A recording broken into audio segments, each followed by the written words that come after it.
Welcome to another episode of the No More Mr. Nice Guy series. We are going to do episode 22, Dwelling in Reality. And this is continuing from the Stop Being a Weakling, chapter 5. Basically, what was the first one? The first one was surrendering. In the previous video we did surrendering. And this one we're going to look at the next part, which is dwelling in reality. Let's get into it. So, dwelling into reality. What is dwelling into reality? So, there's a few things to outline here with dwelling into that we'll go into, and that is in control, the outside view, and what happens when nice guys actually dwell in reality. Sorry, my throat is a bit froggy today. So let's look at it.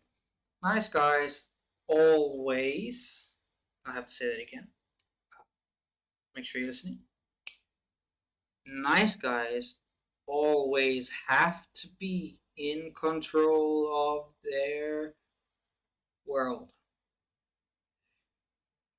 And as a result of having to be in control of their world all the time, they create belief systems that are not based in reality. So in control, so in order to be controlled, they create a false reality to make that they are still in control. Sorry. Next, we have the outside view. What is the outside view?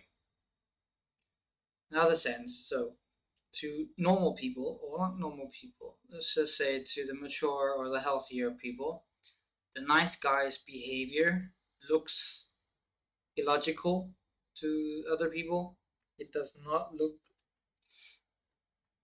like it's different when you're looking from the outside in on people. Easy to see patterns or see the different things from the outside than it is from the inside. Next, so Robert Glover gives examples in his book. Basically, it's a guy was in his relationship, it was perfect, and there were no problems in his relationship. He had no problems, really. And I think it was, if I can remember correctly, it was a 7 or 10-year relationship, and there were no problems, no fights, no nothing. That should tell you immediately something is not right. So, the relationship was perfect. There was no problems. He went to Dr. Robert Glover because he stepped out the relationship or something. And then slowly, over the course of a very long time, Dr. Robert Glover kind of showed him or brought him back down to reality. He dwelled in reality. And once he was dwelling in reality, he saw that basically his wife didn't care about him, didn't do anything, didn't have sex, didn't do anything, and was always full of rage and contempt for him.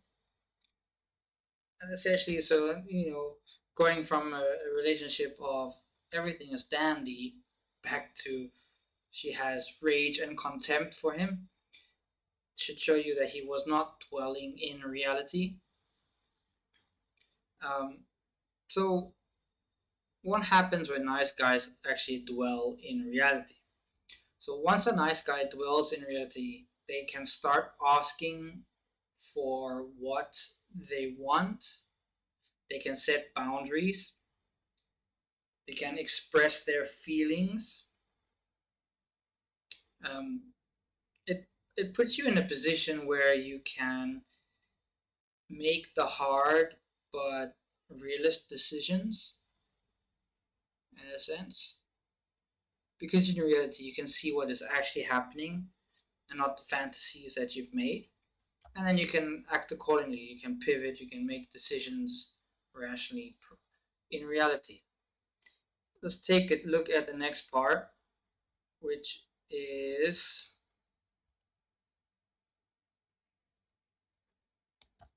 the exercise. So again, this is a very short one. Again, so write in your journal or on paper. I'm in the way here. Let me just see if I can move myself out of the way for you. I think maybe put me up top here, slightly cut out. Okay, there we go. So let's go back to it. Where were we? Right. So write in your journal or on a piece of paper. I think a journal would be better if you're doing all of these, doing the whole series. Journaling everything along the way is a better way to do it.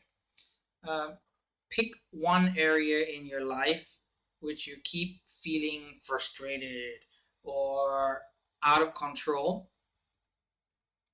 Take a step back and ask yourself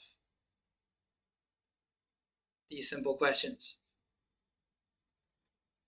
Am I feeling frustrated or out of control because I'm trying to project a reality I want to believe onto whatever I'm frustrated about, onto a reality? In other words, are you making up fantasies about your life which then lead you to become frustrated or out of control?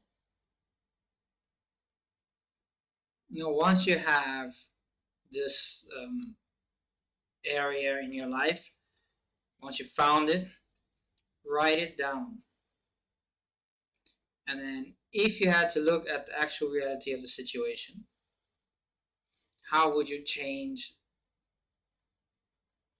how would I change my response to that situation? Right. For example, the previous example of the guy who relationship was dandy, there were no problems. So if you had to look at it, why was he frustrated or out of control, in the sense of out of control? He stepped out of the relationship and he was not sure why. So there he felt out of control. Why did he feel out of control? Well, for him, his projected reality or the fantasy that he made up in his mind was that he had the perfect relationship. There were no problems, his wife was perfect and everything, where he projected that onto the reality of the situation where it wasn't like that. And that led to the whole problem. So once you do that, if you look at the actual reality of the situation, once he did that, once Robert Glover got him to see the reality, he changed his response to whatever was happening. So he started small, started just working on himself, progressing, and then eventually he started talking to his wife. I believe she was just full of rage and contempt for him, and to the extent that she didn't care about the relationship anymore. So I think they just separated. I'm not sure on that part, but yeah. So that was how they responded to the situation. Was it wasn't going? He wasn't getting what he was wanting. She wasn't happy. Everyone was just miserable. What was his response? Instead of dwelling in the fantasy of, oh, everything's perfect, he looked at the reality. It's not perfect. What would make it better? What would make both sides happier? And then they went with that response to the situation. So yeah, so do the write in your journal. Again, pick an area, take a step back, and then ask yourself, are you feeling frustrated or out of control because you're projecting a false reality? And then write if what you would do if you look at the reality of the situation. That's it for this one. Thanks for joining. Leave a comment down below. Let me know what are some false realities you have projected on in your lives. Yeah. I will see you in the next one. Cheers.